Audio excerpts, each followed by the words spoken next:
আয়াহসাবুল ইনসানু আল্লান নাজমা'a 'ইযামা বালা কাদিরিনা আলা আন নুসাউইয়া বানানা। আল্লাহ রাব্বুল আলামিন বলেন, মানুষ কি চিন্তা করে? আয়াহসাবুল ইনসান, ইনসান দ্বারা জগতের মধ্যে যত মানুষ আছে সমস্ত মানুষ ওই ইনসানের মধ্যে প্রবেশ করেছে। আল্লাহ বলেন, মানুষ কি চিন্তা করে আমি আল্লাহ তাদেরকে একত্র করব না? তারা কি চিন্তা করে আমি আল্লাহ তাদেরকে জীবিত করতে পারব না? বলেন তো, আল্লাহ কি আমাদেরকে জীবিত করতে পারবেন কি না? সামনে একটা জগৎ আখেরাত আছে না নাই? আজকের এই মাহফিল করার উদ্দেশ্য হলো আপনার ঈমান, আমল, আকীদা এইগুলা পরিপাটি করার জন্য। যদি আজকের যে কোনো একজন মানুষ, একটা মাত্র মানুষ যদি একটা বিষয় সম্পর্কে, একটা কথা সম্পর্কে সে আমল করে নেয়, তাহলে আজকের এই মাহফিলটা কামিয়াব। বলি আলহামদুলিল্লাহ। বেশি লাগে না, একজন মানুষ যদি আমল করে নেয়, নিজেকে পরিবর্তন করে নেয়, তাহলে যথেষ্ট। কিন্তু আমরা একজন না, আমরা সবাই চাই আমাদেরকে পরিবর্তন করার। চাই কি চাই না? আরো জোরে বলেন, চাই কি চাই না? এখানে আপনি বসে আছেন, আপনার সময়টা বৃথা যাচ্ছে না। প্রতিটা মুহূর্তে মুহূর্তে, সেকেন্ডে সেকেন্ডে, শ্বাস প্রশ্বাসে নেকি লিখে দিচ্ছেন কে? এখানে বসলে নেকি আছে না নাই? এটা হলো আল্লাহ রসুল সাল্লাল্লাহু আলাইহি ওয়াসাল্লামের কথা অনুযায়ী, বাণী অনুযায়ী এটা একটা জান্নাতের বাগান হয়ে গেছে। সুবহানাল্লাহ। ওটা যতক্ষণ পর্যন্ত থাকবে, যতক্ষণ পর্যন্ত কোরআন এবং হাদিসের আলোচনা চলবে এবং মানুষ শুনবে, ততক্ষণ অবধি এই মাহফিলটা একটা জান্নাতের বাগান হবে। সুবহানাল্লাহ। অতএব আল্লাহ অনুগ্রহ করেছেন, এই জন্য আমরা বসতে পেরেছি। আরও বহু মানুষ আছে, তারা চাইলেও আসতে পারতেছে না। জান্নাতের বাগান রসুল সাল্লাল্লাহু আলাইহি ওয়াসাল্লামের কথা, ঠিক কিনা? এটা আমার মতন ছোট মৌলবীর কথা নয়, দুনিয়ার কোনো তথাকথিত কোনো মানুষের বানোয়াট কথা নয়। স্বয়ং রাসূলুল্লাহ সাল্লাল্লাহু আলাইহি ওয়াসাল্লাম বলেছেন এটা জান্নাতের বাগান। তথাপি বিশ্বনবীর কথা কখনো মিথ্যা হতে পারে? তিনি কখনো বানোয়াট কোনো কথা বলেন না। আল্লাহ থেকে তিনি যাবান, আল্লাহ যা কিছু বলেন তাই মানুষের কাছে পৌঁছে দেন। ওনার ইচ্ছাগতভাবে কোনো কথা তিনি বলেন না। আমি আশা করব আমরা যারা এখনো বাহিরে আছি, অত্যন্ত আজকের জন্য এই জান্নাতের বাগানে আমরা বসে পড়ি। আল্লাহ যেন তাদেরকে এখানে নিয়ে আসেন, তৌফিক দেন। বলেন আমিন। তাদের জন্য হেদায়েতের দোয়া করা দরকার আছে না নাই? আপনি ওইদিকে যাইবেন, গিয়ে দেখবেন বাজারে আপনাদের চেয়ে বেশি মানুষ আছে না নাই? জোরে বলুন, আছে না নাই?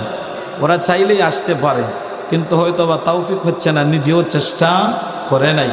আজকের এই মাহফিল হয়েছে, আগামী দিন মাথা আছড়াইয়া কান্না করলেও এই মাহফিল পাওয়া যাবে। তাহলে মুমিন এবং মুসলমানের কর্তব্য হলো সামনে যেই নেক আমল আছে, যে মৌসুম চলে, যে অবস্থান আছে নেক আমলের, ওখানে জোর হওয়া, ওখানে যাওয়া, অংশগ্রহণ করা আর নেক লুটা, ঠিক কিনা? এটা মুমিন এবং ইমানদারদের খাসিয়ত, মুসলমানদের খাসিয়ত। আমাদের নেক আমল করার দরকার আছে না নাই? আল্লাহ যে আমাদেরকে বানিয়েছেন, উদ্দেশ্য আছে না নাই? আল্লাহ কিন্তু আমাদেরকে বৃথা বানান না, ও কারণে আমাদেরকে আল্লাহ বানান না। আল্লাহ যে আমাদেরকে বানিয়েছেন কারণ আছে না নাই? কিন্তু আমাদের চলাফেরায়, উঠা বসায়, আমাদের চাল চলনে বোঝা যায় আল্লাহ আমাদেরকে বানাইছেন শুধু খাওয়ার জন্য, ইনকাম করার জন্য, আর বিয়া শাদী করিয়া খালি সন্তান জন্ম দেওয়ার জন্য।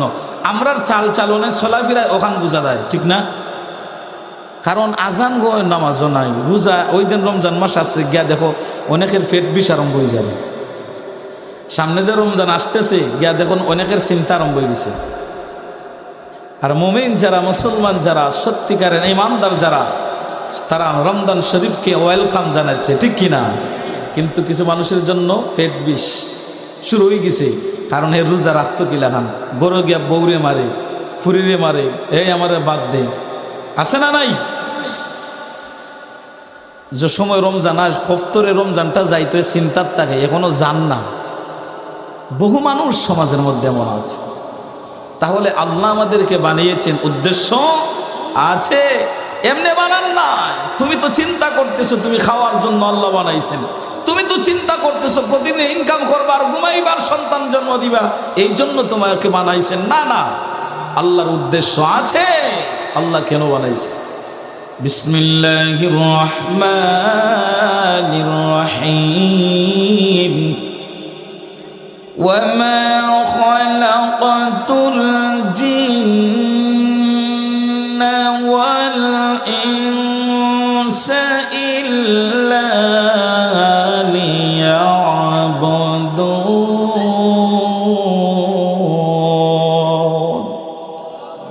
আল্লাহ রাব্বুল আলামিন বলেন, আমি মানুষ এবং জিন জাতিকে কেবলমাত্র আমার ইবাদত এবং দাসত্ব করার জন্য তাদেরকে সৃষ্টি করেছি।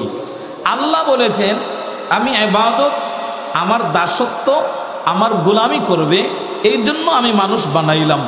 কিন্তু আমরা বুঝাতে চাই না না, আমরা এই জন্য আসি নাই, আমরা আসছি খাওয়ার জন্য, আমরা আসি বড় বড় টাকা ইনকাম করার জন্য, আমরা আসছি বিয়া শাদী করবো, ফুরুতা জন্ম দিব। আপনি বলতেছেন আপনার দাসত্ব গোলামি করার জন্য, আপনার দাসত্ব গোলামি করার আমরা টাইম নাই। আমরার চলাফিরায় বোঝা যায়, কি বলেন? আমরার চলাফিরায় উঠা বসায় বোঝা যায়। বলে আপনি কইরা কি আমাদেরকে দাসত্ব ইবাদত করার জন্য বানাইছেন? না না, এইটা আসলেই তার লাগি নাই। আমরা খাইতাম দাইতাম, ফুর্তি করতাম, দুনিয়ার রঙ্গলীলায় মত্ত থাকতাম, ও তার লাগে আমরা আপনার আইসি নি। বহু মানুষ আছে বুঝেও না বুঝার মান করে, আছে না নাই? সব জানে জেনেও না জানার মান করে, আছে না না? সামনে আছে, সামনে অবস্থান আছে, হিসাব আল্লাহর খাটগড়ায় দাঁড়ানো লাগবে কিনা? আয়াহসাবুল ইনসানু আল্লান নাজমা'a 'ইযামা বালা কাদিরিনা আলা আন নুসাউইয়া বানানা। আল্লাহ রাব্বুল আলামিন বলেন, মানুষ কি চিন্তা করে? আয়াহসাবুল ইনসান, ইনসান দ্বারা জগতের মধ্যে যত মানুষ আছে সমস্ত মানুষ ওই ইনসানের মধ্যে প্রবেশ করেছে। আল্লাহ বলেন মানুষ কি চিন্তা করে আমি আল্লাহ তাদেরকে একত্র করব না? তারা কি চিন্তা করে আমি আল্লাহ তাদেরকে জীবিত করতে পারব না? বলেন তো আল্লাহ কি আমাদেরকে জীবিত করতে পারবেন কি না? সামনে একটা জগৎ আখিরাত আছে না নাই? আল্লাহ সুবহানাহু ওয়া তাআলা বলেন অন্য আয়াতে, কাইফা তাকফুরুনা বিল্লাহি ওয়া কুনতুম আমওয়াতান ফাআহইয়াকুম সুম্মা ইউমীতুকুম সুম্মা ইউহয়ীকুম সুম্মা ইলাইহি তুরজাউন। আল্লাহ বলেন তারা কিভাবে আমার নাশকরি করে, তারা কিভাবে আমার নাফরমানি করে, অথচ তারা মৃত ছিল। ওয়া কুনতুম আমওয়াতান ফাআহইয়াকুম, তারা মৃত ছিল, মায়ের গর্ভের মধ্যে যখন ছিল তাদের কোনো অস্তিত্ব ছিল না, তারা বীর্যের সাথে মিশ্রিত অবস্থায় ছিল, না পাক পানির ফোঁটা ছিল, মায়ের গর্ভের মধ্যেও তাদের কোনো অস্তিত্ব ছিল না। আমি আল্লাহ এই না পাক পানির ফোঁটা থেকে তাদেরকে ধীরে ধীরে ধীরে ধীরে রক্তে মাংসে হাড্ডিতে পরিণত করেছি। অতএব তারা মৃত ছিল, মৃত বলতে তো তাদের অস্তিত্বই ছিল না। আমি আল্লাহ ধীরে ধীরে তাদেরকে অস্তিত্ব দান করলাম। আমি আল্লাহ ধীরে ধীরে 10 মাস 10 দিন মায়ের গর্ভের মধ্যে তাদেরকে খাবারের ব্যবস্থা করেছি। দুনিয়ার জমিনের মধ্যে নির্ধারিত টাইম পরে তাদেরকে আমি বাহির করে এনেছি। মায়ের দুধের মাধ্যমে 2টা বৎসর আমি আল্লাহ মায়ের দুধের মধ্যে, মায়ের বুকের মধ্যে তার জন্য খাবারের ব্যবস্থা করে দিয়েছি। এর থেকে আমি আল্লাহ ধীরে ধীরে তাদেরকে বড় করলাম। অতএব তারা কিভাবে আমার নাফরমানি করে, নাশুকরি করে। ফাআহইয়াকুম, আমি আল্লাহ জীবন দিয়েছি। সুম্মা ইউমীতুকুম, অতঃপর আবার আমি আল্লাহ মারব। আবার মৃত্যু আমাদের জন্য আছে না নাই? সুম্মা ইউমীতুকুম সুম্মা ইউহয়ীকুম, মারার পরে আবার আমি আল্লাহ জীবিত করব। মিনহা খালাকনাকুম ওয়া ফিহা নুঈদুকুম ওয়া মিনহা নুখরিজুকুম তারাতান উখরা। আল্লাহ বলেন এই মাটি দ্বারা তোমাদেরকে বানাইলাম, এর থেকে তোমাদেরকে তৈরি করেছি, আবার এর ভিতরে তোমাদেরকে নিয়ে আসবো। হাজার কোটি বছর বাদে আমি আল্লাহ তোমাদেরকে আবার জীবিত করব। আল্লাহ পারেন কিনা? কেন পারবেন না? যেই সময় কোনো অস্তিত্বই ছিল না, আল্লাহ অস্তিত্ব দান করেছেন। একবার যে আল্লাহ সৃষ্টি করতে পারেন, ওই আল্লাহ আবার সৃষ্টি করা সহজ হয়ে যায়। বন্ধুরে আমার, আমাদের সমাজের মধ্যে বহু মানুষ আছে, এই জন্য কোরআন দ্বারা বললাম, বহু মানুষের চিন্তা চেতনা আছে মরলে তো শেষ, যা করার করে নাও, যা জমি খাওয়ার খেয়ে নাও, যা সম্পদ দখল করার করে নাও, এতিমের সম্পদ, বিধবা মহিলার সম্পদ যা মারার মারি নাও, সুদ ঘুষ যা খাওয়ার খাই নাও, মানুষের নষ্টামি যা করার করে নাও, মরলে তো শেষ। এমন চিন্তা চেতনাওয়ালা মানুষ আছে না নাই? বহু মানুষ আছে, তার মেমোরির মধ্যে চিন্তা মরলে শেষ, যা করার করো। না না, মান মাতা ফাকাদ কামাত কিয়ামাতু, মরলে শেষ না, মরা মাত্র কিয়ামত শুরু হয়ে যায়। তোমার চিন্তা চেতনা ভুল। তুমি যে বলতেছো মরলে শেষ, দুনিয়ার রঙ্গলীলায় তুমি পড়ে আছো, মানুষের সম্পদকে তুমি গ্রহণ করতেছো, অবৈধভাবে মানুষের সম্পদ গ্রাস করতেছো, বিধবা নারীর আর এতিম সন্তানদের সম্পদ তুমি আত্মসাৎ করতেছো, অবৈধভাবে মানুষের টাকা পয়সা সম্পদ দখল করতেছো। তুমি চিন্তা করতেছো মরলে শেষ। না না, মরলে যেই জীবন শুরু হয়ে যায়, ওই জীবন অনন্তকাল জীবন, ওই জীবন কখনো শেষ হয় না, ওই জীবনের শেষ না। তাহলে যেই ব্যক্তি বলে মরলে শেষ, এতে বোঝা যায় তার বিশ্বাসও ত্রুটি আছে না নাই? ইমানের 7টা মৌলিক বিষয়ের মধ্যে আমরা পড়েছি, আমানতু বিল্লাহ, আল্লাহর উপর ঈমান আনা, ওয়া মালাইকা, ফেরেশতাদের প্রতি ঈমান আনা, ওয়া কুতুবিহি, আসমানি কিতাব সমূহের প্রতি ঈমান আনা, ওয়া রুসুলিহি, নবী রাসূলগণের প্রতি ঈমান আনা, ওয়াল ইয়াউমিল আখিরি, ওয়াল ইয়াউমিল আখিরি, আখিরাত দিবসের উপর ঈমান আনা আছে না নাই? তাহলে যদি আপনার বিশ্বাসও গলত হয়ে থাকে, বোঝা যায় ঈমানটা পরিপূর্ণ নাই, ঈমানটা পরিপূর্ণ। ঈমানের মৌলিক 7টা বিষয়ের মধ্যে ওয়াল ইয়াউমিল আখিরি, ওয়াল কদরি খাইরি ওয়া শাররি, ভালো মন্দ তাকদীরের উপর, ওয়াল বাসি বাদাল মাউত, মৃত্যু হওয়ার পর আল্লাহ আবার জীবিত করবেন, বিশ্বাস হয় কি হয় না? তাহলে এমন বিশ্বাস নিয়ে যত নারী এবং যত পুরুষ এমন বিশ্বাস করবে, নাফরমানি যা করার করে নাও, মরলে শেষ, তাহলে বোঝা যাবে তোমার ঈমানের মধ্যে গলদ আছে না নাই।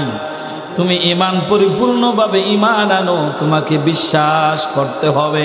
ও মুসলমান নারী সমাজ, ও মুসলমান পুরুষ সমাজ, তোমাকে পরিপূর্ণভাবে বিশ্বাস করা লাগবে মরার পর আখিরাত আছে, আল্লাহ আবার আমাদেরকে জীবিত করবেন, আবার আল্লাহ রাব্বুল আলামিনের সামনে উপস্থিত হওয়া লাগবে।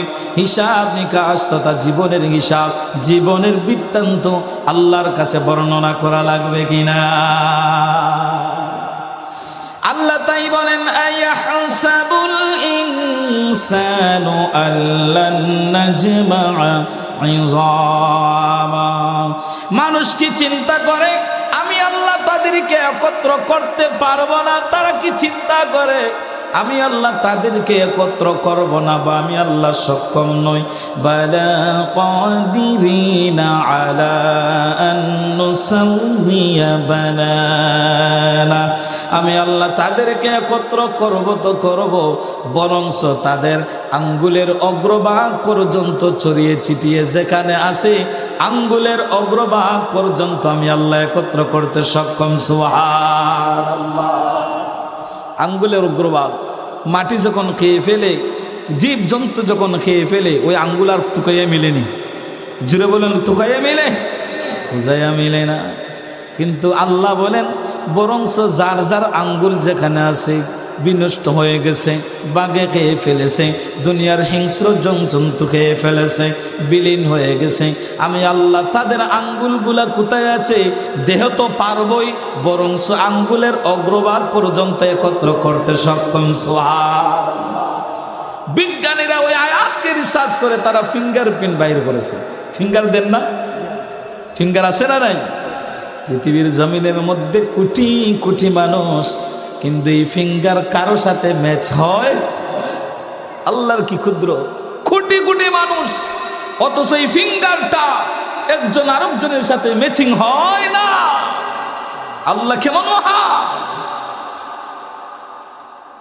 মানুষ যখন মারা যায় কবরের মধ্যে বিলীন হয়ে যায়, মাটি তাকে খেয়ে ফেলে।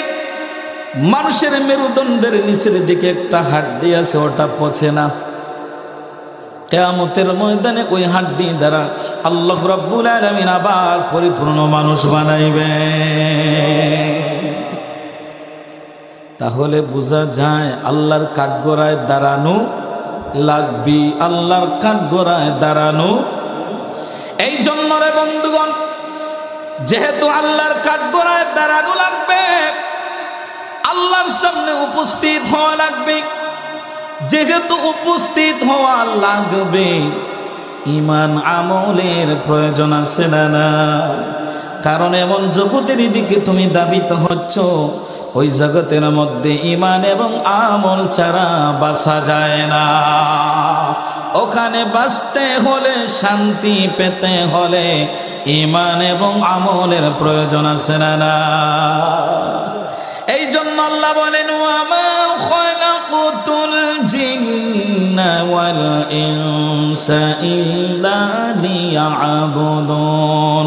আমি মানুষ এবং জিন জাতিকে কেবলমাত্র আমার ইবাদত করার জন্য, আমার দাসত্ব গোলামি করার জন্য আমি তৈরি করেছি। তারা আমার দাসত্ব করবে, ইবাদত করবে, গোলামি করবে। আর দুনিয়ার মধ্যে যত কিছু আমি তৈরি করেছি, সমস্ত কিছুকে মানুষের খাদিম বানায়া তৈরি করেছি। সুবহানাল্লাহ। ওই যে আকাশের মধ্যে সূর্য আলো দেয়, আমাদের জন্য আলো দেয়। ওই যে চন্দ্র উদিত হয়, আমাদের জন্য ওই চন্দ্র উদিত হয়। এই পৃথিবীর মধ্যে যত তরুলতা বৃক্ষগুলা আছে, যত কিছু আছে, সমস্ত কিছু আল্লাহ আমাদের জন্য বানাইছেন। সুবহানাল্লাহ। আল্লাহ বলেন, ও পৃথিবীর মানুষ, আমি আল্লাহ তোমাদেরকে আমার খাদিম বানিয়েছি, আমার দাস বানিয়েছি, আমার গোলাম বানিয়েছি। আর পৃথিবীর মধ্যে যত কিছু আছে, সমস্ত কিছুকে তোমাদের গোলাম বানিয়েছি। সুবহানাল্লাহ। এই জন্য যারা আল্লাহর হয়ে যায়, পৃথিবীর সমস্ত সৃষ্টি তার হয়ে যায়। সুবহানাল্লাহ। যেই মালিকের হয়ে যায়, মালিকের সব কিছু তার কথা শুনে। সুবহানাল্লাহ। যে মালিকের হয়, মালিকের সমস্ত কিছু তার কমান্ড মানে, কারণ সে নিজেই মালিকের হয়ে গেছে। সুবহানাল্লাহ। এখন কেহ যদি মালিকের দায়িত্বে থাকে আর মালিকে তারে গোছাইলেন সব কিছু তোমার দায়িত্বে, তখন মালিকে যেখানে পাওয়ারগিরি করতো, দেখা যায় মালিকরে তো ইয়া পাওয়ার তার হয়ে যায়। ঠিক কিনা? মালিকরে তো ইয়া তার পাওয়ার হয়ে যায়, কারণ এই ক্ষমতা কে দিয়ে দিয়েছে? মালিক দিয়ে দিয়েছে। কে দিয়ে দিয়েছে? ঠিক তদ্রুপভাবে আমরা দেখেছি অলিদের কেরামত কেন হয় জানেন? কেন হয়? তারা আল্লাহকে এমনভাবে রাজি খুশি করে ফেলে, আল্লাহকে এমনভাবে তারা রাজি খুশি করে ফেলে, আল্লাহর সৃষ্টিরা তার কথা শুনতে বাধ্য। সুবহানাল্লাহ। এই জন্য একটু চিন্তা করো, এই পৃথিবীতে আল্লাহ কি জন্য তোমাকে বানাইছেন? তুমি যে শুধু খাও ফুর্তি করো, দুনিয়ার লঙ্গলীলায় তুমি মত্ত হয়ে আছো। সিলেটে তোমার বাড়ি হয়েছে, চিন্তা আশা আকাঙ্ক্ষা শেষ হয় না, ঢাকায় কিভাবে বাড়ি বানানো যায়। এখানে হয়ে গেছে চিন্তা চেতনা হয় কিভাবে ওই ইটালিতে আমেরিকায় সিটিজেনশিপ নেওয়া যায়। আছে না নাই?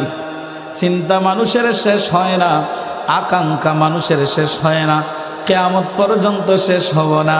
মৃত্যুর আগ মুহূর্ত পর্যন্ত মানুষের আকাঙ্ক্ষার শেষ নাই। আল্লাহ বলেন, আল্লাহকুমুত التكاثر حتى زرتم المقابر দুনিয়ার কোনো কিছুই তোমাদের পেট ভরবে না যতক্ষণ পর্যন্ত কবরের মাটি তোমাদের পেট না ভরে। তথাপি দুনিয়ার মধ্যে যদি 10,000 হয় বলে লাখপতি হতে হবে, যখন লাখপতি হয় তখন বলে কোটিপতি হতে হবে। জিজ্ঞাসা করেন যত মানুষ কোটিপতি হয়েছে, একটু যদি জিকান বাইরে অন্তরে কি শান্তি আছে, মনে কি শান্তি আছে, ফ্যামিলি কি শান্তি আছে, একটু যদি জিজ্ঞাসা করা দেখবেন তোমার চেয়ে সে বড় শান্তি। এটা আমরা জিজ্ঞাসি, আমরা জিজ্ঞাসা করছি। এমনকি পাশে বইয়ে বইয়ে হুজুর চিন্তা কর, টেনশনে ভালো লাগেন না কিতা বলে 3 লাখ টাকার দরকার অমুক দিনে বলে, তাহলে ও চিনতে তার ঘুমোইরও নেই না, তার টান যায় না, তার টান যায় না। দুনিয়া কখনো মানুষকে ছেড়ে দেয় না, ওই দুনিয়াতে কখনো আপনার হাজত পরিপূর্ণ হবে। দুনিয়া আপনাকে পেট ভরবে না। এক সময় 10,000-এ আপনার ফ্যামিলি চলতো, এখন লক্ষ টাকায়ও ফ্যামিলি চলে না। আরো টান তাকে আসে না নাই? এই জন্য বন্ধুরে সুযোগ খুঁজে নাও। দুনিয়ার কোটিপতি তোমাকে শান্তি এনে দিতে পারবে না, লাখপতি হয়ে তুমি শান্তি হবে না যতক্ষণ পর্যন্ত ঈমান এবং আমল, যতক্ষণ পর্যন্ত তুমি সবর এবং ধৈর্য তোমার কাছে না আসছে, যতক্ষণ পর্যন্ত দুনিয়াকে তুমি লাথি না মারছো, ততক্ষণ পর্যন্ত দুনিয়া তোমাকে ছাড়বে না। দুনিয়া তোমাকে নামাজ থেকে বিমুখ রাখবে, দুনিয়া তোমাকে আল্লাহর জিকির থেকে বিমুখ রাখবে। আল্লাহ বলতেছেন, ইয়া আইয়ুহাল্লাযীনা আমানু লা তুলহিকুম আমওয়ালুকুম ওয়ালা আওলাদুকুম আন যিকরিল্লাহ ওয়া মান ইয়াফআল যালিকা ফাউলাইকা হুমুল খাসিরুন। আল্লাহ ডাক দিয়ে বলেন, ও ইমানদারগণ, ওহে ইমানদার নারীরা, ওহে ইমানদার পুরুষরা, লা তুলহিকুম আমওয়ালুকুম ওয়ালা আওলাদুকুম, তোমাদের সম্পদ, তোমাদের আওলাদ যেন আন যিকরিল্লাহ, আল্লাহর জিকির থেকে যেন ফিরাইয়া না রাখে। কার কথা? যারা বলুন কার কথা? তাহলে বোঝা যায় সম্পদের মায়া আছে না নাই? জুড়ে বলবেন না, সম্পদের মায়া আছে না নাই? আওলাদের মায়া আছে না নাই? সম্পদের কারণে, সম্পদের মুখে পড়ে মানুষ আল্লাহ ভুলে যায়, ঠিক কিনা? সম্পদের মুখে পড়ে নামাজ ভুলে যায়, সম্পদের মুখে পড়ে আল্লাহর বিধিবিধানকে মান্য করে না, কেডার হয়ে যায়। বলে আমার চাইতে বড় সম্পদওয়ালা নাই, নামাজ পড়ার আমার টাইম আসেনি, আছে নাই? নাই।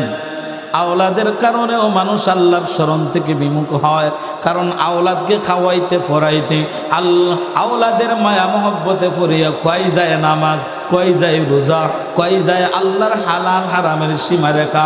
তাহলে সম্পদের মুখে পড়ে আল্লাহর শরণ থেকে মানুষ বিমুখ হয়। আল্লাহর কথা হলো আওলাদের মুখে পড়েও মানুষ আল্লাহর জিকির থেকে বিমুখ হয়, ঠিক কিনা? তাদের বেলায় আল্লাহ বলেন, ফাউলাইকা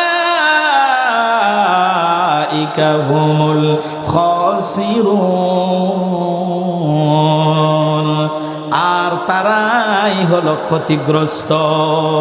ও ইমানদারগণ, তোমাদের সম্পদ এবং আওলাদ যদি তোমাদেরকে নামাজ থেকে ফিরাইয়া রাখি, আল্লাহর জিকির থেকে ফিরাইয়া থাকি, মনে যেমনে চায় এমনে চলো, মনে যেমনে চায় এমনে খাও, যদি তোমাদের এই সম্পদ এবং আওলাদ তোমাদেরকে ফিরাইয়া রাখে এর থেকে, মনে রেখো ও দুনিয়ার নারী সমাজ, ও দুনিয়ার পুরুষ সমাজ, তাহলে তোমরা ক্ষতিগ্রস্ত হয়ে যাইবা, তোমরা ক্ষতিগ্রস্তদের অন্তর্ভুক্ত হয়ে যাইবা।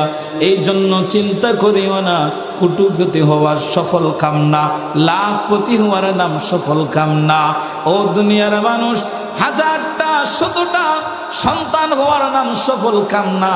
সফল কাম হলো ওই মানুষটা, যে মানুষটা ঈমান এবং আমলের সাথে আল্লাহ এবং তার রাসূলের ইত্তেবা করেছে, ওই মানুষটাই হলো সফল কাম।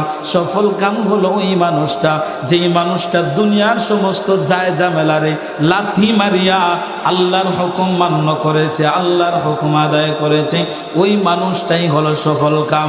সফল কাম হলো ওই ব্যক্তি, যেই ব্যক্তি দুনিয়ার যায় ঝামেলা থেকে মুক্ত হইয়া নিজেকে জাহান্নামের আগুন থেকে বাঁচায় আছে, ওই ব্যক্তি হলো সফল কাম। তুমি চিন্তা করো কোটিপতি হওয়া সফল কাম না, না। তুমি চিন্তা করো অনেক টাউলাদ হওয়ার নাম সফল কাম না, না, ওঠার নাম সফল কাম না। সফল কাম হলো ফামান যুহজিহা আনিন নার ওয়া উদখিলাল জান্নাতা ফাকাদ ফাজ। সফল কাম হলো ওঠার নাম, আপনি নিজেকে যদি জাহান্নামের আগুন থেকে বাঁচাইয়া জান্নাতে প্রবেশ করাইতে পারেন, ওঠার নাম হলো সফল কাম। সুবহানাল্লাহ, ওটাই হলো সফল কাম। তাহলে দেখেন দুনিয়ার চিন্তায় বিমূঢ়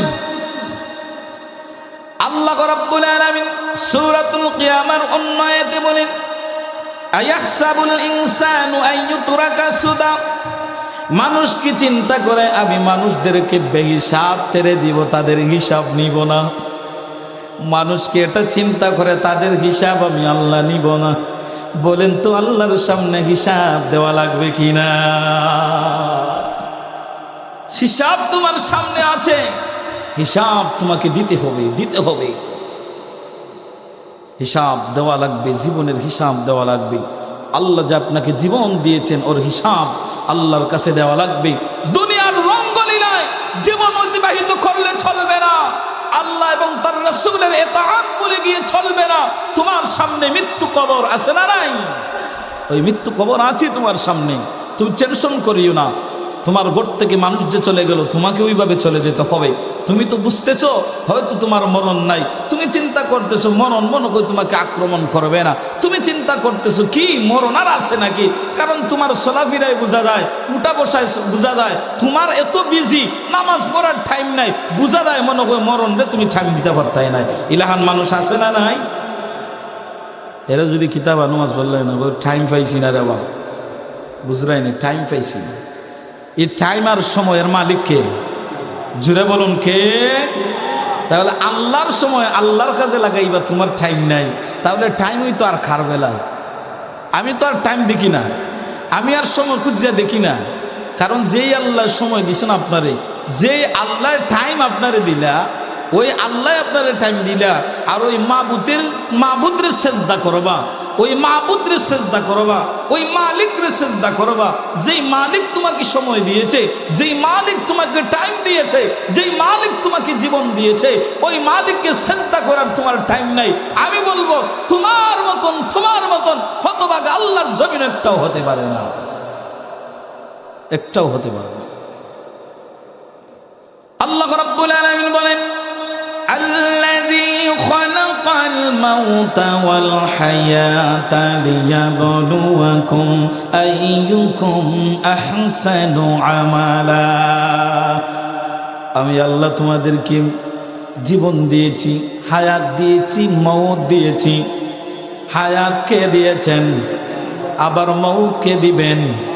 বিশ্বাস হয় কি হয় না? আল্লাহ বলতেছেন যিনি হায়াত এবং মওত দিয়েছেন, কেন জানেননি? লিয়াবলুয়াকুম আইয়ুকুম আহসানু আমালা। তিনি তোমাদেরকে পরীক্ষা করতে চান, তোমরা কারা আমলের দিকে উত্তম। আল্লাহ যাচাই বাছাই করতে চান এই হায়াত দিয়া। তোমার যেই জীবনটা দিয়েছেন, তুমি যে বুঝতেছো, বুঝাইতে চাও, তোমার কোনো টাইম নাই, তোমার সময় নাই, সেজদা করার টাইম নাই, কোরআন পড়ার টাইম নাই, জিকির আজকার করার টাইম নাই, আল্লাহর হুকুম মানার তোমার যে টাইম নাই, তুমি যে টাইম নাই এর কথা বলতেছো। আল্লাহ বলেছেন যিনি হায়াত দিয়েছেন, মানে টাইম দিয়েছেন, সময় দিয়েছেন, আবার মৃত্যু দিবা কেন জানোনি? যেই সময়টা আল্লাহ তোমারে দিয়েছেন, যেই টাইমটা আল্লাহ তোমাকে দিয়েছেন, লিয়াবলুয়াকুম আইয়ুকুম আহসানু আমালা। আল্লাহ দেখতে চান ওই টাইমটা তুমি আল্লাহর দিকে উত্তম আমলের সহিত বের করো কিনা। আল্লাহ দেখতে চান, আমি দেখতে চাই, আমি তোমাদেরকে পরীক্ষা করব, আর পরীক্ষা নিতে চাই। যেই টাইম তোমারে দিলাম, ওই টাইম আমার জন্য উত্তম আমল করো কিনা, আমার জন্য ভালো আমল করো কিনা, এইটা পরীক্ষা নেওয়ার জন্য আমি তোমাদেরকে টাইম দিয়েছি, সময় দিয়েছি। আর আমরা বুঝাইতেছি না, আল্লাহ টাইম দিয়েছেন, খাইতাম দাইতাম ফুর্তি করতাম রঙ্গলীলা করতাম, ওতার লাগি তোর সময় দিয়েছেন, ওতার লাগি নেই। হ্যাঁ, মানুষ বুঝে না, সোজা হয় কোন সময় মানুষ যে তা বেখাইতা সুজা হইতো না, সুজা হইব যে সময় দমটা বাড়াই যাইব তখন সুজা হইব। দম যখন বাগির হবে তখন কি হবে, সোজা হবে। আপনাদের কষ্ট হচ্ছে, আমি কিন্তু আন্দো কোনো কথা বলি না, এটা আমার অভ্যাস। আমার কোরআন এবং হাদিস দ্বারা আমি যতটুকু সম্ভব মানুষদেরকে বুঝাইতে চাই। আর এটাই ন্যায় সঙ্গতভাবে, অযথা মানুষের সাথে কিচ্ছা কাহিনী কইরা অমুক সাপ তমুক সাপের কিচ্ছা কাহিনী বলিয়া এর থেকে মানুষ কোনো শিক্ষা নেয় না। মানুষের হৃদয়ের মধ্যে ধাক্কা দেয় কোরআনের ধাক্কা। সুবহানাল্লাহ। আজকাল আমাদের ওয়াজের মাঠ এমন হয়ে গেছে, দেখবেন মঞ্চ বই ওই এন হেইনের কথা, হেন হেইনের কথা, ও দলের কথা, হেন হই দলের কথা, এন এনের বিপক্ষে, হেন হেইনের বিপক্ষে। আর মানুষ আম মানুষের সামনে, আপনি বিজ্ঞ মানুষ বইয়া আম মানুষের সামনে দিন দ্বন্দ্ব লাগাইয়া মনে যেমনে চায় তা করে। আজকালকে অবস্থা ওখানে গেছে। দলীয় বাপ মূর্তি নিয়া মুসলমানদের মধ্যে শুধু ফাটল আর ফাটল তৈরি হচ্ছে। কি কল্যাণ আনলি, ঐক্য জীবনে হতে পারবেন না।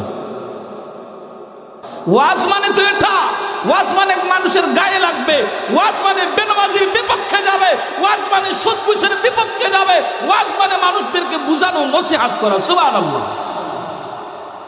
ওয়াজ হলো এটা, তারাকতু ফীকুম আমরাইন লান তাদিল্লু মা তামাসসাকতুম বিহিমা কিতাবাল্লাহ ওয়া সুন্নাত রাসূলি। ওয়াজ হবে কালামুল্লাহ, ওয়াজ হবে আল্লাহর রাসূলের আদর্শ, ওয়াজ হবে কোরআন থেকে কথা হবে, ঠিক কি না? অনেক আলোচক আছে যারা নিজেরা শুদ্ধ করে কথা বলতে পারে না, এদেরকে আমরা ওয়েলকাম আহলান সাহলান করিয়া মঞ্চে বসাই। এর জন্য প্রত্যেকটা আলোচক সিলেক্ট করতে, এই জন্য বলতেছি, এটা কাদা চুরাচুরির জন্য না, এই জন্য বলতেছি আমাদেরকে সতর্কই দিব। যে কোরআন শরীফ শুদ্ধ করে পড়তে পারে না, তাকে আমরা আহলান সাহলান করে মঞ্চ বসাই, তার বসার কোনো অধিকার না।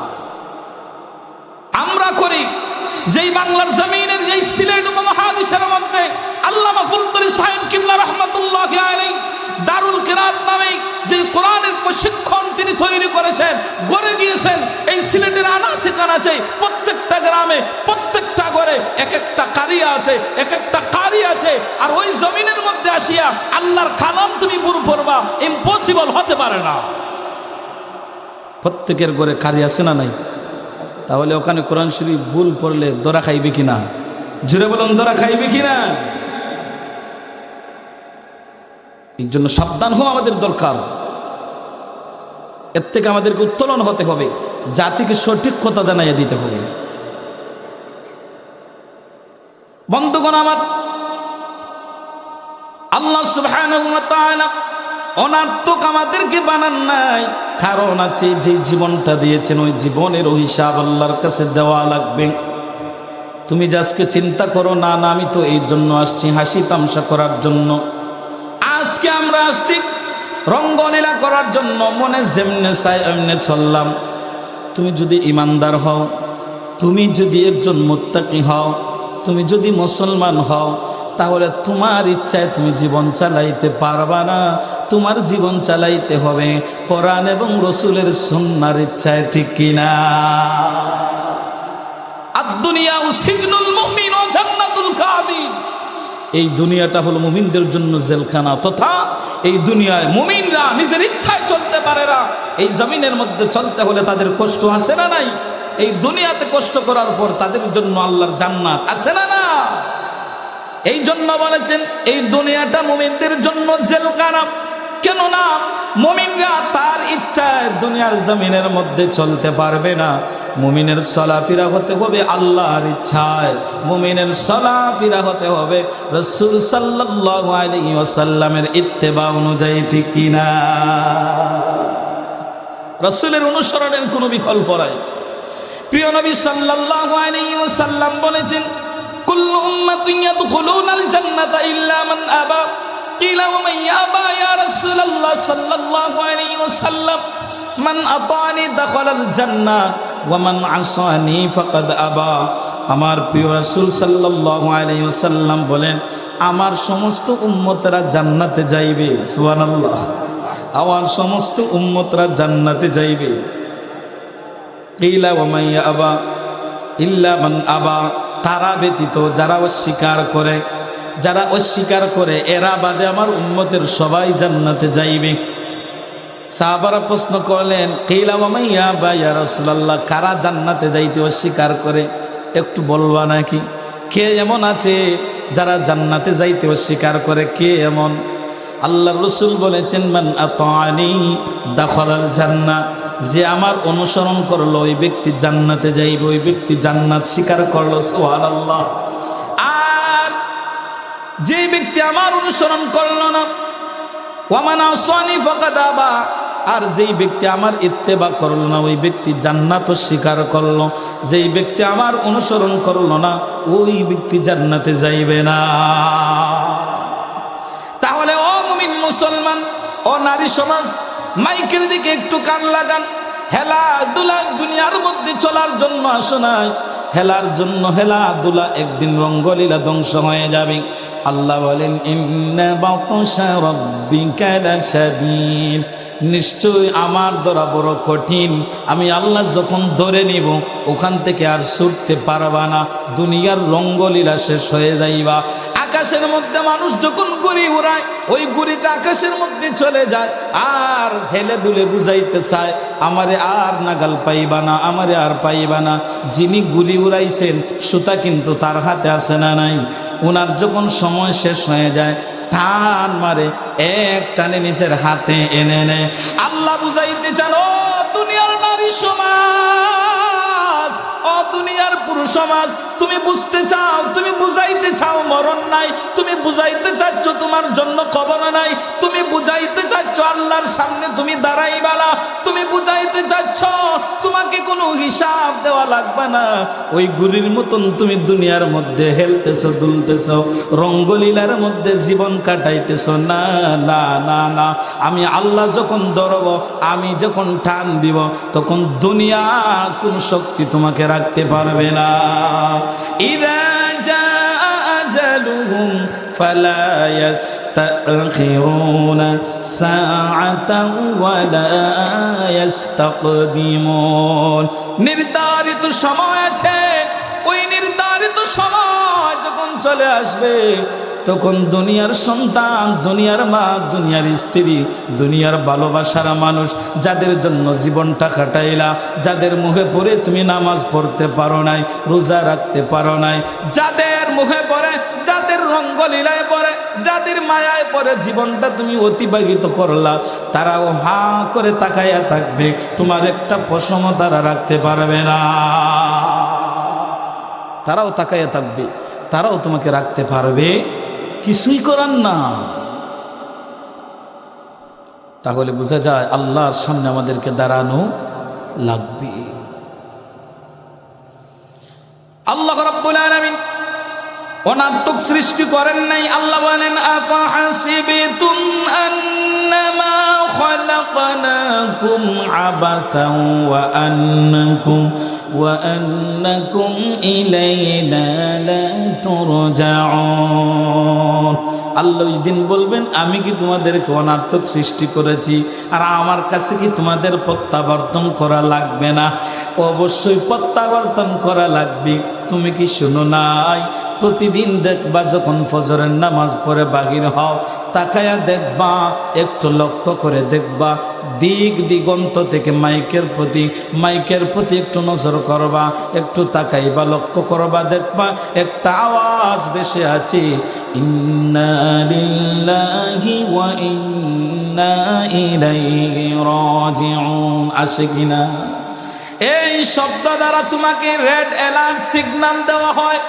ও দুনিয়ার মানুষ, আজকে যেই ব্যক্তি চলে গেল, নিশ্চয় আমরা সবাই আল্লাহর জন্য, সবাই আমাদেরকে প্রত্যাবর্তন করা লাগবে। ও দুনিয়ার মানুষ, আজকে যেই ব্যক্তি চলে গেল, আমরাও আল্লাহর জন্য, আমরাও ওই দিকে চলে যাওয়া লাগবে। লাগবে কি না? কেউ থাকতে পারবে? কেউ বাঁচতে পারবে? কোনো মেডিকেল, কোনো সায়েন্স, কোনো বিজ্ঞান, কোনো ডাক্তার কবিরাজ রাখতে পারবে? কেউ কি থাকতে পেরেছে? কেউ থাকতে পারে নাই। যাওয়া লাগবে। যাইতে হলে ইমান আমল, ইমান আমল, ইমান আমল আছে, কবরে শান্তি আছে না না? আহা, ওটা আমরা বুঝেও বুঝি না। এই জন্য কোনো সময় আছে, নিজের জীবনটা একটু পরিবর্তন করেন। বন্ধুরে আমার, আসুন আমার হাদিসের দিকে চলে যাই।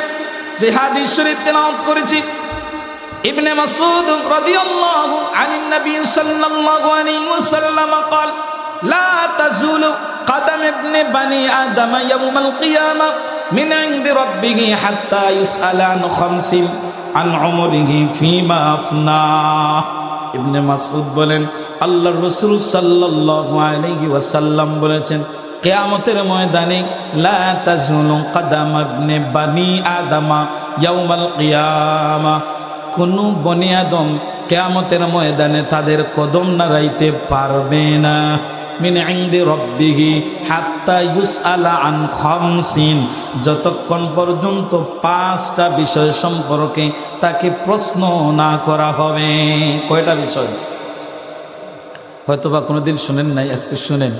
এর থেকে নিজেকে পরিবর্তন করার চেষ্টা করবেন, তাহলে আমিও সফল কাম হব। আজকের মাহফিলও সফল কাম হবে, আপনিও সফল কাম হবেন। ইবনে মাসউদ বলেন, আল্লাহর রাসূল সাল্লাল্লাহু আলাইহি ওয়াসাল্লাম বলেছেন, কিয়ামতের ময়দানে কোন বনি আদম তাদের কদম নাড়াতে পারবে না যতক্ষণ পর্যন্ত, কদম মানে পা, তাদের পা নাড়াইতে পারবে না যতক্ষণ না 5টা প্রশ্নের জবাব না দেওয়া হবে, 5টা প্রশ্ন তাকে না করা হবে। ততক্ষণ পর্যন্ত ওই উত্তপ্ত হাসরের ময়দানে কোনো বনি আদম তাদের কদম নাড়াইতে পারবে না। ওই হাসরের ময়দান এত সহজ ময়দান না।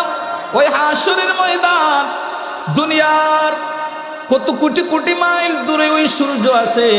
সূর্যের আলো যখন বালুর মধ্যে পড়ে, বালুটা উত্তপ্ত হয়ে যায়, খালি পায়ে হাঁটা যায় না। আপনি যদি ওই রৌদ্রের তাপের মধ্যে আপনার ছাদে গিয়ে হাঁটেন, ছাদের একটা তাপ আছে না নাই? ওই খালি পায়ে আপনি যখন টিনের চালের মধ্যে পা দিবেন, দেখবেন টিনের মধ্যে পা রাখতে পারবেন না, রাখা যায় না। দুনিয়ার সূর্য এত দূরে থাকা সত্ত্বেও ওই সূর্যের আলোর কারণে বালুটা গরম হয়, ওখানে পা রাখা সম্ভব হয় না। ছাদ গরম হয়ে যায়, পা রাখা সম্ভব হয় না। টিনের চাল গরম হয়ে যায়, খালি পায়ে পা রাখা সম্ভব হবে না। জানেননি ওই দিন কিয়ামতের ময়দান সালের হবে না, মাটির হবে না, আপনার ছাদের মতন হবে না। ওই কিয়ামতের মাঠ, মানুষ যেখানে পা রাখবে ওই মাটির নিচ হবে তামা দিয়ে, তামা। তামা কেন? তামা কেন? তামা এই জন্য, দুনিয়ার মধ্যে যত ধাতু আছে, অতি তাড়াতাড়ি যেই বস্তুটা হিট বেশি হয়, অতি তাড়াতাড়ি যেই বস্তুটা গরম হয়, ওটার নাম হলো তামা। তামা এমন একটা ধাতু, এই যে কারেন্টের ওয়্যার দেখবেন তামা দিয়ে তৈরি হয়েছে। কেননা এই তামার তারের মধ্যে বিদ্যুৎ শক্তি বেশি প্রবাহিত হয়, দ্রুত গতিতে প্রবাহিত হয়, ওই তামাটা অতি তাড়াতাড়ি হিট হয়। কিয়ামতের ময়দানে মানুষের পায়ের নিচে যেই বস্তু থাকবে, যেই ধাতু থাকবে, তার নাম হবে তামা। তামা। দুনিয়ার মাটি নাই, দুনিয়ার বালু নাই, দুনিয়ার ছাদ নাই, দুনিয়ার টিন না। এই তামার উত্তাপের কারণে সূর্য এত নিকটে থাকবে, এই দুইয়ের উত্তাপের কারণে মানুষের মাথার মগজগুলা বাতের ডেগের মধ্যে যেইভাবে উতরাতে থাকে, ওই বাতের পানিগুলা ওই দুই তাপের কারণে মানুষের শরীরগুলা, মাথা মস্তিষ্কগুলা ওইভাবে উঠতে থাকবে। তাহলে এত সোজা না? ওই কিয়ামত হাসর সামনে আসে না নাই? দাঁড়ানো লাগবে কিনা সন্দেহ হয়নি। মনে হয় কেন উঠা লাগতো না, এগুলা সন্দেহ হয়নি। ওয়াল্লাহি, আল্লাহর কসম, কোনো নারী কোনো পুরুষের যদি এটা সন্দেহ থাকে যে আমি কেন উঠতাম না, আমার হিসাব কিতাব নাই, বুঝিলি তার নিজে নিজে জানি না, রাখিলেও আজকে তাই নিয়ে ইমানও নাই। কারণ এটা ইমানের বিশ্বাসের একটা অংশ, বিশ্বাস করা লাগবে। ওটা হবে তামা, সূর্য হবে নিকটবর্তী। ওই উত্তপ্ত ময়দানের মধ্যে ইবনে মাসউদ বলেন দুনিয়ার কোনো বনি আদম কদম নাড়াইতে পারবে না যতক্ষণ পর্যন্ত তাদেরকে 5টা প্রশ্ন ছুড়ে না দেওয়া হবে। এক নাম্বার 1 عن عمره فيما أفنى عن عمره فيما أفنى عن عمره فيما أفنى কিয়ামতের ময়দানে 5টা প্রশ্নের মধ্যে বনি আদমকে যে 5টা প্রশ্ন করা হবে 5টা প্রশ্নের মধ্যে নাম্বার 1 প্রশ্ন হলো তার জীবন সম্পর্কে। আন উমরিহি ফিমা আফনা, ও বনি আদম, ও আদম সন্তান, তোমাকে যে আল্লাহ একটা জীবন দিয়েছিলেন ওই জীবন কোন রাস্তায় কাটাইছো? আল্লাহর রাস্তায় ওই জীবন কাটাইছো না শয়তানের প্রধান কোন অনুসরেরই জীবন কাটাইছো? ওই কিয়ামতের ময়দানে জবাব না দেওয়া পর্যন্ত তোমার কদম নাড়াইতে পারবা না। তাহলে ওই জীবনের মূল্য আছে না নাই? ওই সময়ের মূল্য আছে না নাই? কোথায় রে? আমরা তো ওই সময়ের মূল্য দিই না, ওই সময়ের মূল্যটা আমরা বুঝি না। নামাজের সময় নামাজ পড়ে না, রোজার সময় রোজা রাখে না, তেলাওয়াত করতে সময় তেলাওয়াত করে না, টাকার পিছনে আসে জীবনটা বুক বিলাসিতার দিকে জীবনটা বিলাইয়া দিয়েছে, ভাবতেছে এটাই আমার সব কিছু, টাকাই আমার সব কিছু, দুনিয়ার রঙ্গলীলাই আমার সব কিছু, দুনিয়ার বুক বিলাসী আমার সব কিছু। ও দুনিয়ার নারী সমাজ, ও দুনিয়ার পুরুষ সমাজ, জানো গো জানো, জেনে রাখো দুনিয়ার সব কিছু তোমার না, দুনিয়াই তোমার জন্য সব কিছু না। এই জন্য ইবনে ওমর বলতেন, ইবনে ওমর তিনি বলেন আমার রাসূল সাল্লাল্লাহু আলাইহি ওয়াসাল্লাম আমার 2 কাঁধের মধ্যে হাত রাখিয়া বলতেন, ও ইবনে ওমর রে, ও ইবনে ওমর, কুন ফিদ দুনিয়া কাআন্নাকা গরীবুন আও আবিরু সাবিল। ও ইবনে ওমর, এই দুনিয়ার মধ্যে তুমি এমন ভাবে চলো যেন তুমি একজন মুসাফির, যেন তুমি একজন পথিক।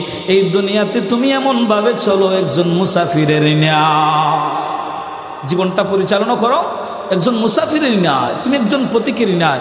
মুসাফিরের গন্তব্যস্থান নাই। আজকে আপনি ঢাকা গেলেন, আপনি মুসাফির হচ্ছেন, ঢাকা যাচ্ছেন, ওখানে নিয়ত কি তা ওখানে টাকার লাগে যাচ্ছেন না 2 দিন বাদে আমার খাত সারিয়া আবার আমার বাড়িতে যাওয়া লাগবো, এমন নিয়ত নানি, ওটাকে মুসাফির বলে। দুনিয়াটা হলো এমন, তোমার বাড়ি দুনিয়ায় নাই, তোমার বাড়ি জান্নাতে। সুবহানাল্লাহ। তোমার বাড়ি দুনিয়ায় নাই, তোমার ঠিকানা হলো জান্নাতে। দুনিয়াতে আইসো কিছুদিনের জন্য, আল্লাহ সময় দিছেন আল্লাহর কাজ করার জন্য, আল্লাহর গোলামি করার জন্য, নামাজ পড়ার জন্য, রোজা রাখার জন্য, হালাল হারাম জানিয়া নিজের জীবনটা পরিচালনা করার জন্য।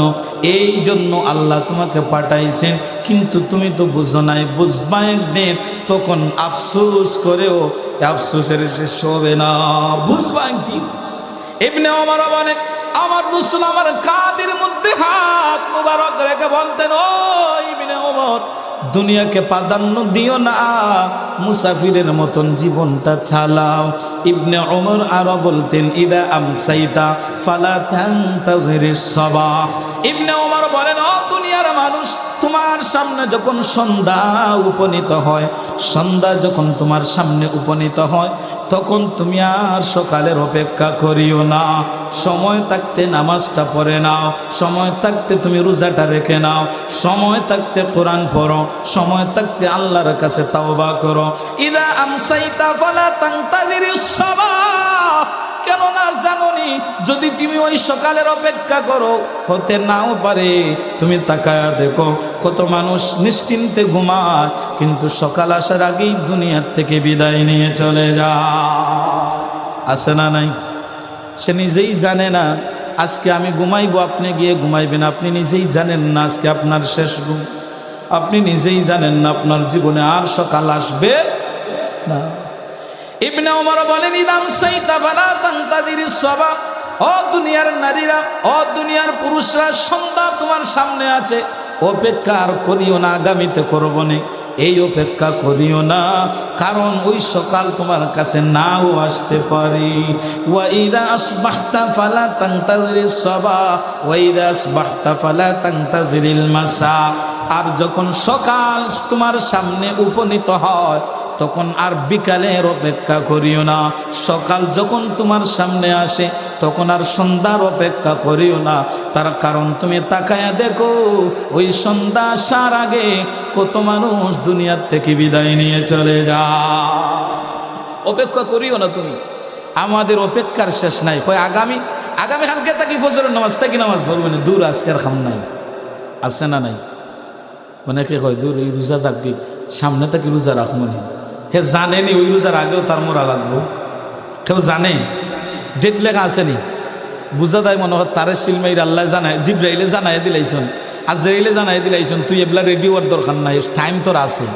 আমরা অনেকেরই চিন্তা দূর এবু যুবক আছি, এবু যুবক আছে কিতা করতে কোনো রোগ সুখ নাই, আমি মরতাম না তাড়াতাড়ি, আরও টাইম আছে সামনে দিব, বিয়া শাদি করছি না, বিয়া শাদি হয়েছে না এবো ওইটার এবলা টাইম আসেনি, এবলা একটু নারিং বিরিং করতে হয় দৌড় ওইটা এবলা টাইম আছে। ইতা মেসারা বলতে যতই হোক ওইটা ইতার টাইম এবলা আমরা নাই, এটা সামনে আরো বুড়া হইলে করেন এমন চিন্তা চেতনাওয়ালা মানুষ নাই। ওয়াখুয মিন সিহাতিকা লিমারাদিক, অসুস্থতার জন্য কিছু সঞ্চয় করে না। তুমি এখন সুস্থ আছো, শরীরে কোনো বেমার নাই, শরীরে কোনো আজার নাই, পরিপূর্ণ সুস্থ। অতএব এই সুস্থতাকে কাজে লাগাও। সুস্থ অবস্থায় রোজা রাখিলাও, সুস্থ অবস্থায় নামাজ পড়িলাও, সুস্থ অবস্থায় আল্লাহর কাছে চাও, সুস্থ অবস্থায় ইবাদত যা করার করে নাও। কারণ তুমি জানো না কিছুক্ষণ পরেই তোমার হার্ট স্ট্রোক হতে পারে, তুমি জানো না কিছুক্ষণ পর তোমার প্যারালাইসিস হয়ে যেতে পারে, তুমি জানো না কিছুক্ষণ পর তুমি স্ট্রোক হয়ে তোমার পা বিকলাঙ্গ হয়ে যেতে পারে, তুমি জানো না কিছুক্ষণ পরে তুমি অসুস্থ হয়ে তোমার একটা সাইড যাইতে কি পারে।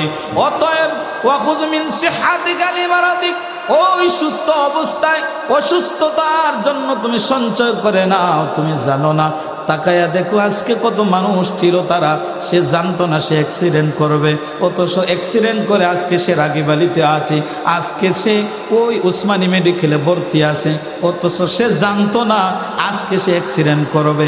এইভাবে বহু মানুষ আছে, এইভাবে কত মানুষ আছে আশার আশায় ইবাদত করে না। এমন অসুস্থ তুমি ওইবা তাকায় দেখো কত মানুষ স্ট্রোক হয়ে এখন হসপিটালের বিছানার মধ্যে থাপড়াচ্ছে। তাকায়া দেখো কত মানুষ সুস্থ ছিল হঠাৎ করে অসুস্থ হয়ে মেডিকেলের মধ্যে ভর্তি হয়ে গেল। তখন ইচ্ছা করলেও আর নামাজ পড়তে পারতেছে না, তখন ইচ্ছা করলেও আর রোজা রাখতে পারতেছে না, তখন ইচ্ছা করলেও আর তেলাওয়াত করা সম্ভব হচ্ছে না। এই জন্য দুনিয়ার মানুষ একটু চিন্তা করো, একটু চিন্তা করো। সুস্থ আছো, ওই সুস্থতাকে কাজে লাগাও, নিজের জীবনটা পরিবর্তন করো। কখন জানি তুমি অসুস্থ হয়ে যাইবা, তখন চাইলে আর নামাজ পড়তে পারবা না, তখন চাইলে আর রোজা রাখা সম্ভব হবে না। এই জন্য সময় থাকতে এমন আমল করা দরকার আছে না? না ওয়া মিন হায়াতিকা লিমাউতি, ইবনে ওমর বলেন জীবিত অবস্থায় মৃত্যুর জন্য প্রস্তুতি গ্রহণ করো। তোমাকে একটা টাইম দেওয়া হয়েছে, তোমার একটা সময় আছে, ওই সময়টা কাজে লাগাইয়া তুমি মৃত্যুর প্রস্তুতি গ্রহণ করো। তথাপি তুমি এমন দেশে তুমি রওনা হচ্ছ, এমন দিক দিগন্তে এমন কালে তুমি প্রত্যাবর্তন করছো, ওখানে মানুষ চলে যায় আর ফিরে আসে না। ওটা এমন কাল, ওটা এমন জগৎ, মা যায়, বাবা যায়, দাদা যায়, নানি যায়, ভালোবাসার মানুষ চলে যায়। দুনিয়ার নিয়মে চলে, দুনিয়ার মানুষ দুনিয়ার নিয়মে চলে। দেখবে দুনিয়ার মানুষ কিছুদিন পরে তোমাকে আর মনে রাখে না। যতই ভালোবাসার মানুষ হোক, তার অবস্থান সে নিজেই তৈরি করে নেয়। অতএব তোমার জীবনটা তার পিছনে ধ্বংস করিও না। তোমার সামনে এমন জগৎ অপেক্ষমান, তোমার সামনে এমন কাল অপেক্ষমান, যেই কালের নাম আখিরাত। এই জন্য ওই কালকে তুমি ধ্বংস করিও না। মরার আগে ওই কালের জন্য, ওই আখিরাতের জন্য, ওই কবরের জন্য প্রস্তুতি নেওয়া দরকার আছে না? না ও দুনিয়ার মানুষ, ইবনে মাসউদ বলেন প্রিয় নবী সাল্লাল্লাহু আলাইহি ওয়াসাল্লাম বলেছেন কিয়ামতের ময়দানে বনি আদম পাঁচটার মধ্যে এক নাম্বার প্রশ্ন হবে আন উমরিহি ফিমা আফনা, তোমার যে আল্লাহ একটা জীবন দিয়েছিলেন ওই জীবন তুমি কোন রাস্তায় ব্যয় করো, জবাব দিয়ে যাও, না হয়তো কিয়ামতের উত্তপ্ত ময়দানে কদম নাড়ানো সম্ভব হবে না। দুই নাম্বার আন শাবাবিহি ফিমা আবালা, দুই নাম্বার হলো আল্লাহ যে তোমাকে একটা যৌবন বয়স দিয়েছিলেন, আল্লাহ যে তোমাকে একটা যৌবন কাল দিয়েছেন। যৌবন কালে অনেক শক্তি থাকে, ঠিক কিনা? গায়ে অনেক শক্তি থাকে, যা ইচ্ছা তাই করা যায়। কিন্তু বৃদ্ধ হয়ে গেলে যা ইচ্ছা তাই করা যায়, তখন আর শক্তি নাই, ইচ্ছে করলেও করা যায়। যৌবন কাল যে তোমাকে দেওয়া হয়েছিল, এই যৌবন কাল কোন রাস্তায় কাটাইছো, জবাব দেওয়া লাগবে। ও যুবক, ও যুবতী, যৌবন কালের যে একটা সময়, একটা মূল্যবান সময় আল্লাহ তোমাকে দান করেছিলেন, ওই যৌবন কালের সময় কোন রাস্তায় কাটাইলা? আল্লাহর রাস্তায় কাটিয়েছো না শয়তানের পদাঙ্কন অনুসরণ করে শয়তানের রাস্তায় কাটাইছো? ওই যৌবন কালের হিসাব দিয়ে দাও। ওই যৌবন সম্পর্কে দুই নম্বরে প্রশ্ন করা হবে। তাহলে বৃদ্ধ যারা আছেন আপনারা হয়তো মনে মনে চিন্তা, তাইলে যা আমরা মনে হবে আমরা বাঁচি গেছি। না না, এই কাল আপনারও একদিন ছিল না?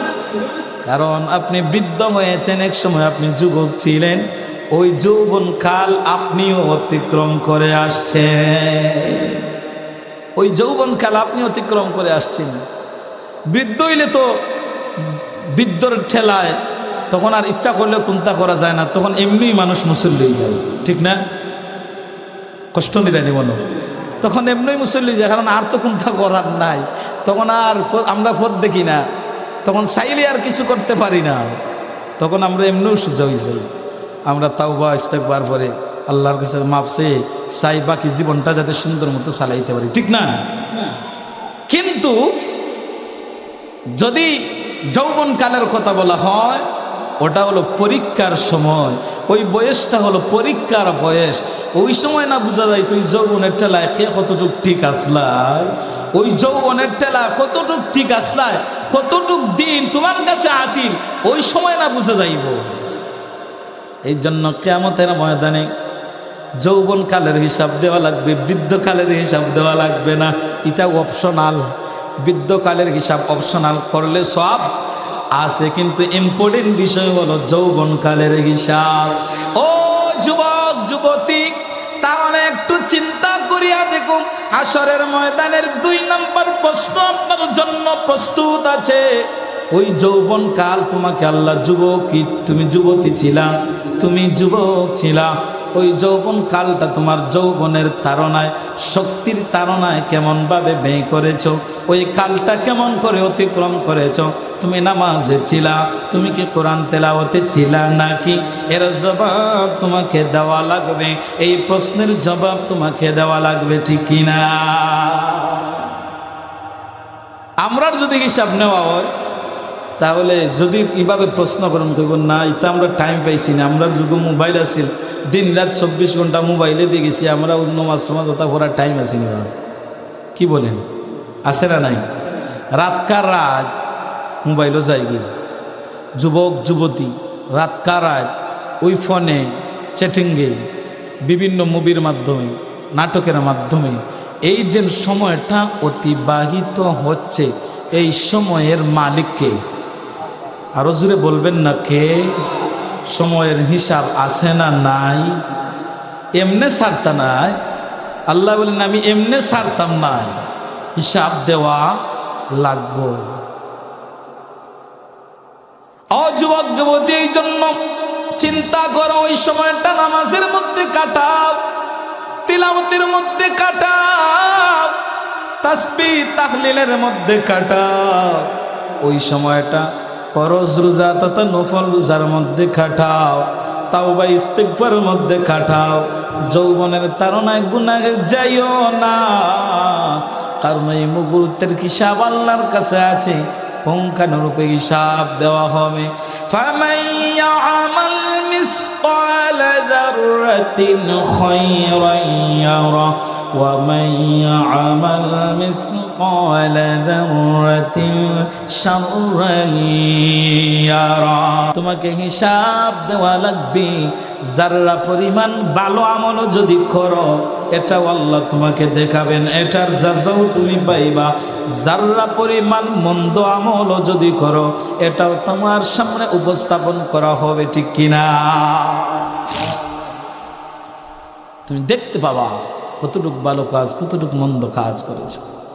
তাহলে 2 নাম্বার হলো যৌবন বয়সের হিসাব। এই জন্য একটু চিন্তা করো, সময়টাকে একটু মেনটেন করো। অশ্লীলতা বাদ দিয়া, শয়তানের রাস্তায় বাদ দিয়া, ও যুবক ও যুবতী, দুনিয়ার রঙ্গলীলার মধ্যে তাকিও না। এই দুনিয়া তোমার জন্য কিছু না। এই দুনিয়ায় তোমাকে একদিন ধাক্কা মেরে বিদায় করে দেবে। এই দুনিয়া তোমার আপন হবে না, এই মাটি তোমার আপন হবে না। এমনকি তুমি যখন মারা যাইবা ওই মুহূর্তের সময় দুনিয়া তোমার কাছে এসে বলবো, কি রে আমার পিছনে সময় দিয়েছো, আজকে আমি দুনিয়া তোমাকে লাথি মেরে বিদায় করে দিলাম। আমার পিছনে সময় ব্যয় করেছো, আজকে আমার কাছেও তোমার স্থান। তখন কি করবেন? তখন তো আফসোস করে লাভ করে, তখন কোনো লাভ হবে না। সময় থাকতে পথ ধরা দরকার আছে না? না, সময় থাকতে পথ ধরতে হবে, না হয়তো তখন আফসোস করবেন, কোনো লাভ হবে না, কোনো লাভ হবে না। এই জন্য প্রিয় হাজিরিন, যুবক বয়স আমাদের আছে, যুবতী বয়স তোমার আছে। ও মা বোন, একটু চিন্তা করে নাও, তোমার যে জীবন দিয়েছেন আল্লাহর দেওয়া জীবন, ও বোন গো, ও যুবক বোন, ওই জীবনটা তুমি হেলায় দুলা কাটায়ও না। ওই জীবনটা তুমি তাসবিহ তাহলিলে কাটাও, কোরআন তেলাওয়াতের মাধ্যমে কাটাও।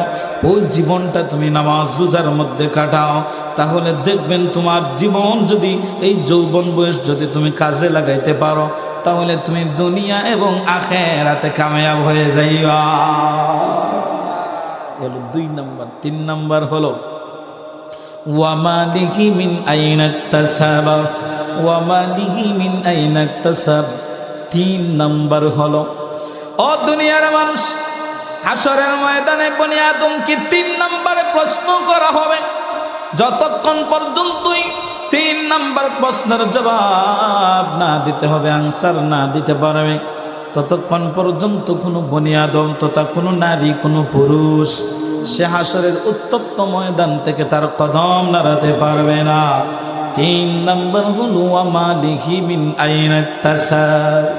আজকে যে তুমি বাড়ির মালিক হইলা, আজকে যে তুমি গাড়ির মালিক হইলা, আজকে যে তুমি সম্পদের মালিক হইলা, আজকে যে তুমি বিরাট অট্টালিকার মালিক হয়েছ, আজকে যে তুমি বিশাল টাকাওয়ালা হয়েছ, কোন রাস্তায় ওই সম্পদের মালিক হয়েছে জবাব দিয়ে যা। হালাল রাস্তায় হয়েছ না হারাম রাস্তায় হয়েছ, জবাব দেওয়া লাগবে কিনা। কোন রাস্তায় ওই টাকাওয়ালা হয়েছ, কোন রাস্তায় ওই জমিওয়ালা হয়েছ, কোন রাস্তায় ওই গাড়ির মালিক তুমি হয়েছ, কোন রাস্তায় ইনকামের মাধ্যমে বিরাট অট্টালিকার মালিক তুমি হয়েছ, জবাব দেওয়া লাগবে কিনা, জবাব দেওয়া লাগবে। এই জন্য বন্ধুগণ, সম্পদ কোন রাস্তায় চিন্তা করার দরকার আছে না নাই? আহা, সমাজের মধ্যে আপনি যদি খুঁজেন দেখবেন 50% কি আর বেশি আছে যারা সুদের সাথে জড়িত, আছে না নাই? জোরে বলুন, আছে না না? সুদের সাথে জড়িত, বিভিন্ন প্র্যাকটিক্যালে বিভিন্ন অ্যাঙ্গেলে খায়, ডাইরেক্ট সুদ হয় না, বিভিন্ন অ্যাঙ্গেলে খায়, আছে না নাই? লোনের নামে, কিস্তির নামে, ইন্টারেস্টের নামে সুদ, আছে না নাই? আরে বন্ধু, লোনের নামে, কিস্তির নামে যেইগুলা তুমি গ্রহণ করতেছো, বিশ্বের বিখ্যাত আলিমদেরকে জিজ্ঞাইবা ওটার নাম সুদ। তো তার সুদের সংজ্ঞা হলো, সুদের সংজ্ঞা হলো একটা টাকার বিনিময়ে সামান্য পয়সাও তোমাকে এক্সট্রা যদি দেওয়া হয়, যদি এটা গ্রহণ করো, ওটার নাম হলো সুদ। আপনি যে লোন আনেন, কিস্তিতে পণ্য আনেন, দেখবেন একটা পণ্যের দাম যদি হয় 50,000, আপনি কিস্তিতে যদি আনেন তাহলে 50,000-এর চেয়ে বেশি, মানে 55,000 আপনারে দেওয়া লাগে। কি বলেন? নাইলে আপনার খালার ঘরের বাইনে আপনার এমনি দিলাই তো ঋণ 50,000 টাকা, হ্যাঁ বাড়াইয়া দে। আপনি যে 3 বছর খাটাইয়া দিলা, দেখবা ঘুরিয়া ফিরিয়া 5,000 টাকা বলুন আপনার দেওয়া লাগে কিস্তির মাধ্যমে। হায় রে মুসলমান, এঙ্গেলে খাওয়াইলো, তুমিও এঙ্গেলে খাইরা। এর লাগে তো দোয়া কবুল হই না। স্পষ্ট মাসআলা, যতক্ষণ পর্যন্ত সুদে থাকবা, যতক্ষণ পর্যন্ত হারাম খাইবা, যতক্ষণ পর্যন্ত তাওবা করতেছো না, করো নাই, হারামে যতক্ষণ থাকবা, হারাম যত মুহূর্ত পর্যন্ত হারাম খাইবা, ইবাদত আল্লাহর কাছে পৌঁছবে না, দোয়াও আল্লাহর কাছে পৌঁছবে না। তাহলে প্রশ্ন রে বন্ধুরা, সমাজে তাকায়া দেখো, লোনের নামে, কিস্তির নামে কত পরিবার আছে যারা সুদের মধ্যে আছে না না। কি বলে, বহু মানুষ এই সুদের মাধ্যমে টাকার পাহাড় করে ফেলে চলেছে। এই সুদের মাধ্যমে বিল্ডিং মারা হয়েছে। এই সুদ ঘুষের মাধ্যমে বহু মানুষ সমাজে পাইবা গাড়ির বাড়ি মালি হয়েছে, আছে না নাই? আকিলার রিবা ওয়া মুআকিলা ওয়া কাতিবাহু ওয়া শাহিদাই ওয়া কালাহুম সাওয়া। যে সুদ খাইলো, যে সুদ দিল, যে তার লেখনি, যে তার সাক্ষী, ওয়া কালাহুম সাওয়া, এরা সমান অপরাধের অপরাধী। যে খাইলো এবং দিল, যে সাক্ষী থাকলো, যে লেখলো, এরা ওয়া কালাহুম সাওয়া, এরা সমান পাপের পাপী, এরা সমানভাবে অপরাধী। আর সুদের 70টা গুনাহ আছে। 70টা বলবো না, 70 নাম্বার গুনাহ কত ভয়ঙ্কর, ওটা জানার পর বোঝা যাইব বাকিগুলা যে কত ভয়ঙ্কর। 70 নাম্বার সুদের গুনাহ হইল নিজের আপন মারে বিবাহ করা। নাউজুবিল্লাহ। নিজের আপন মারে বিবাহ করলে যেমন অপরাধ, যেমন ঘৃণিত কাজ, যেমন লজ্জাজনক কাজ, যেমন জালিমিত্ব কাজ, সুদ খাইলে সুদের 70 নাম্বার গুনাহ হলো ওটা। নাউজুবিল্লাহ। আছে না নাই? ঘুষ আর নাই মনে হয়, কিতা কন? ওই রমজান শরীফ আইরো দেখবেন, রমজান শরীফও ঘুষ সার নাই। রমজান শরীফও বেটা গেছে আদালত, ইকান তো আর ঘুষ ছাড়া চলে না। ইকান কিন্তু ঘুষ ছাড়া চলে না। ইকানও কেউ সাউকারি দেখাইলে খামাইতো না। এখন বেটা রোজা রাখছে, রমজান মাস গিয়ে টেবিলের উপরে না রাখছে, দৌড় রমজান মাস জানাস নানি তো কিতা করতাম, বলে খাম দি পেশা, এটার পেশাই নাইলে আমার তো লাগবো, বুঝরাইনি, তার তো লাগবো, ওইটারে খাম দি পেশা। তো কিতা করতাম, ওই যে টেবিলের তলে ওখানে তো রাখ আগলোস, একটা আমি ইফতার বাদে লালমু, এবলা তো রোজা অবস্থা, এবলা যদি রাখবি তো রোজা হইতো না। কোন গেলে খায়, বুঝরাইনি। মানুষ, এটার নাম হলো বাঙালি।